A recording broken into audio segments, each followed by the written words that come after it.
پہلا کالج ہے جہاں ہم نے فزیکلی قبضہ کر کے سرکاری جگہ پہ، یہ پہلا کالج تھا۔ اس کے بعد ہم نے 60 تعلیمی ادارے اس راولپنڈی میں بنائے جس کی کوئی مثال نہیں۔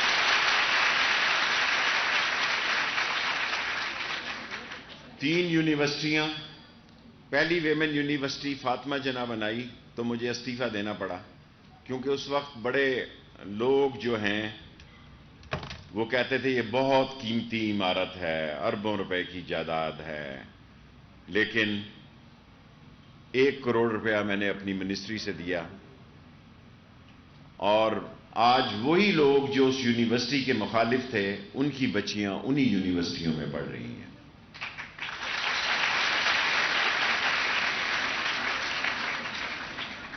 لیکن 60 تعلیمی ادارے بنانے کے باوجود اس دفعہ اتنے نمبر لیے ہیں بچیوں نے، 92%، 96%، 100 میں سے 100۔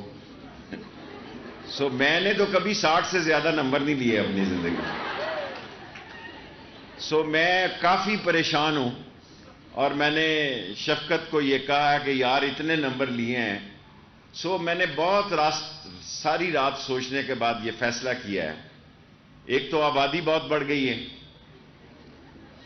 تمام راولپنڈی کے کالجوں کو، 60 کے 60 تعلیمی اداروں کو جن جگہ بچیوں کے داخلے کا پرابلم پیدا ہو چکا ہے اس کو ڈے اینڈ نائٹ کالج میں شفٹ کر دیا جائے گا، 2 شفٹیں کر دی جائیں گی۔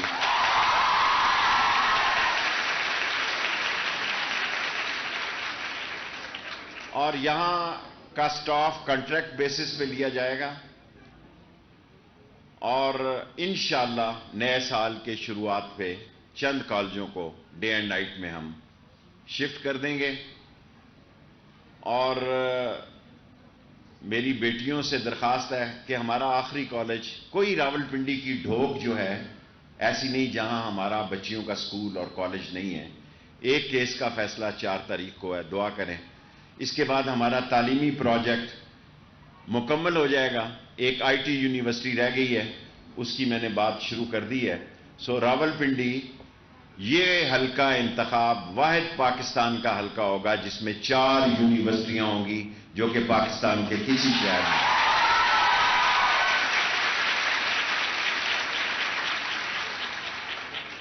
اب ایک بات کہنی نہیں چاہیے، لیکن یہ حقیقت ہے کہ لڑکے اتنا نہیں پڑھ رہے۔ ہمارے علاقے کے تعلیم میں بہت بڑا میں کیا کہوں، اس میں ایک بڑی ڈفرنس پرابلم آنے والی ہے مستقبل قریب میں، کیونکہ ہماری بیٹی بہت پڑھی لکھی ہو رہی ہے اور ہمارا بیٹا جو ہے وہ نالائق ہے۔ وہ اس قدر اس معیار پر پورا نہیں اتر رہا جو آج حالات کے تقاضے ہیں۔ اور میں آپ کو یقین دلاتا ہوں، پرنسپل صاحبہ نے اپنی تقریر میں تو نہیں کہا، میں ڈائریکٹر صاحب کو کہوں گا کہ 15 لاکھ روپے چلیں، 10 پہلی تاریخ سے پہلے ان کو نئے کمپیوٹر لے کے دیں، 10 لاکھ۔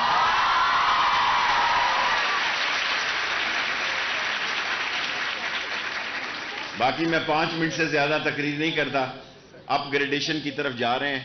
نئے سال سے انشاءاللہ جو غریبوں کی بستیوں کے سرکاری سکول ہیں، مہینے میں 2 سکول میں خود وزٹ کیا کروں گا، کالج وزٹ کروں گا ایک، تاکہ ہماری پڑھنے والی بچی کی کوئی ایسی رکاوٹ نہ ہو جو اللہ کے فضل سے جس شہر کی بیٹی پڑھی لکھی ہو اس کو کوئی دنیا کی طاقت شکست نہیں دے سکتی، کوئی طاقت شکست نہیں دے سکتی۔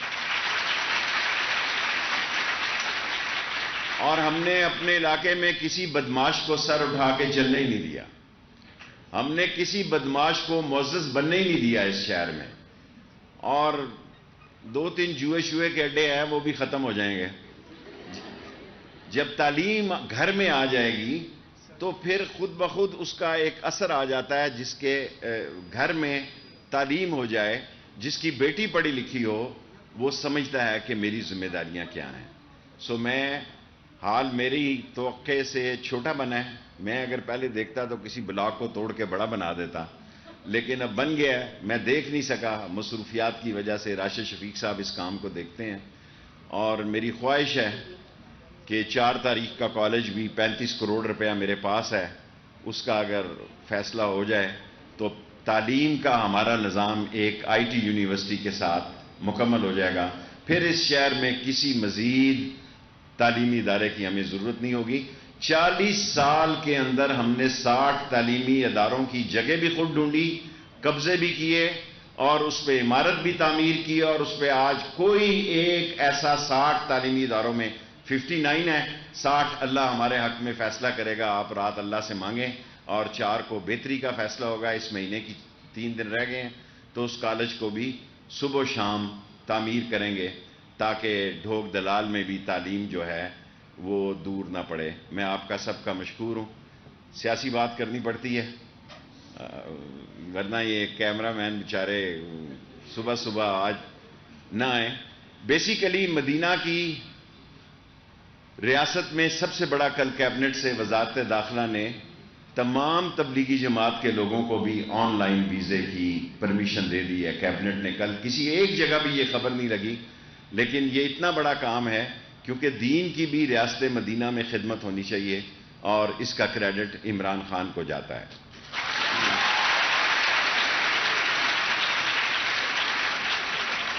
دوسری بات، اب ووٹنگ کا قانون بن گیا کہ ووٹ جو ہیں وہ الیکٹرانک مشین پہ ہوں گے.